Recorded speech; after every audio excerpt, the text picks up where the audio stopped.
Hey guys, what's up? Aaron here of Team Rockstars. And on this video po tayo ay magre-register ng bagong member sa ating NWorldX program.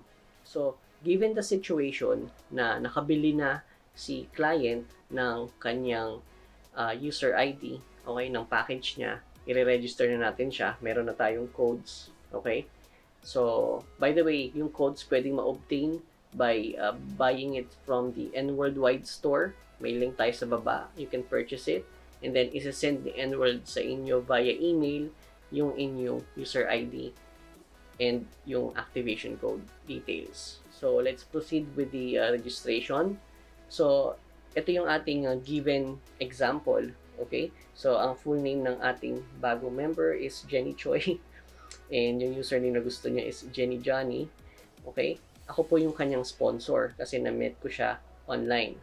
So, ang aking NTC, by the way, NTC is your unique account information sa NWorldX system. So, ito po yung ginagamit ng system para mapagdugtong-dugtong and pasukan ng mga commissions and all the things that's happening within the website.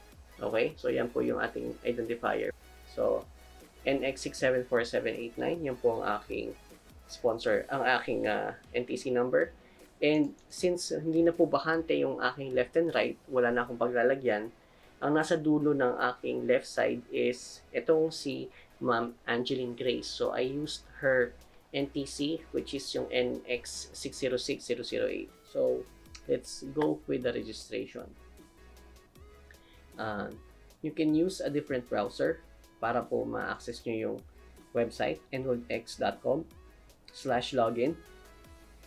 And ito na po ang makikita ninyo. Just click on create an account. So once you click on create an account, you will see this registration page. As you can see, one page lang siya. Napaka-simple ng registration. So lagay na natin yung information. Let's say Jenny, yung kanyang first name. Choi yung kanyang last name. And middle name niya is J. Kung walang binigay, it's okay.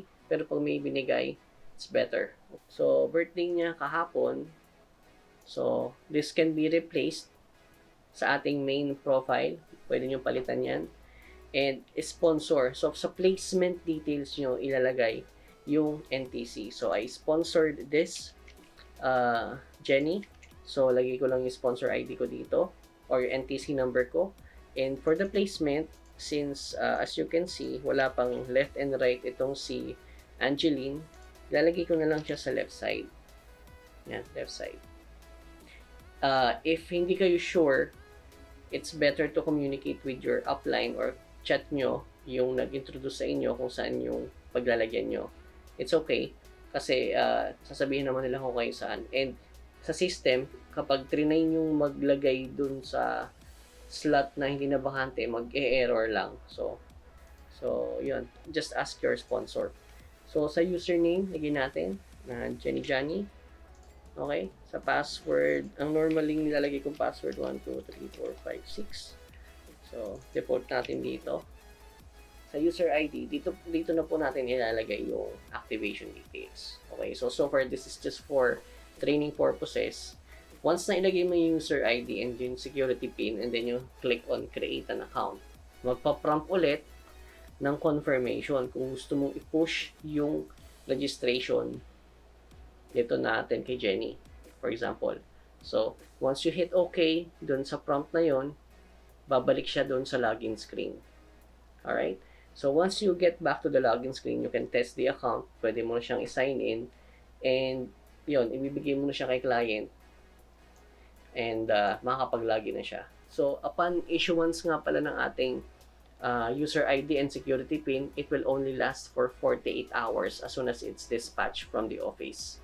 So, wala po magkakaroon ng bitin or antayan pagdating sa registration. So, pagka bigay sa inyo, register nyo agad. It's gonna be it for this short training or tutorials about registration ng bagong account.